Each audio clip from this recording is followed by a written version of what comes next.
سلامونه ملګرو. کله چې پاکستان د انډیا نه میچ بایلو نو شعیب اختر ډېرې سپینې خبرې کړې دي، حقیقت یې بیان کړی دی.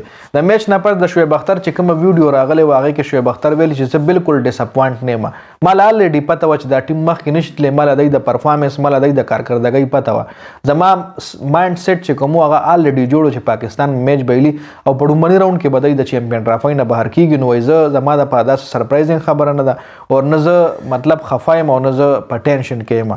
بل شعیب اختر ویلی دی چې د انډیا خلاف زمونږ ویننګ پرسنټیج 73% او اوس چې کله دا نوې ټیم راغلی دی نو زمونږ ویننګ پرسنټیج د دی د لاسه ورو راډاون کیږي او دا ویننګ پرسنټیج 73% زمونږ په وجه باندې و. شعیب اختر ویلي چې څه ټیم مونږ په ګراوند کې وو، څه ټیم مونږ ریکارډ کولو، نو زمونږ په وجه باندې د انډیا خلاف ویننګ پرسنټیج چې کوم 73% او اوس چې کوم کرنټ ټیم دی زمونږ ریکارډ هم خرابوي او خپل هم په شرم باندې څه کار نشته. نو ډېرې سپینې خبرې د پاکستان کرکټ ټیم حوالې سره شعیب اختر کړي په خپل ویډیو کې چې داسې سرپرایزینګ خبره د ما لپاره نه وه چې پاکستان د انډیا نه میچ بایلو. زما مایند الریډي جوړ چې دا ټیم د انډیا نه میچ نشي ګټلی او دا بالکل حقیقت خبره ده.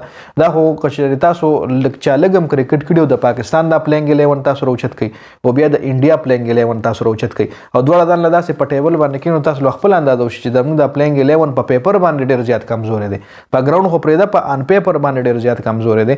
نو ګراوند کې خو به خامخا کمزوری وي. خپله رایې کمنټ کوئ ضرور.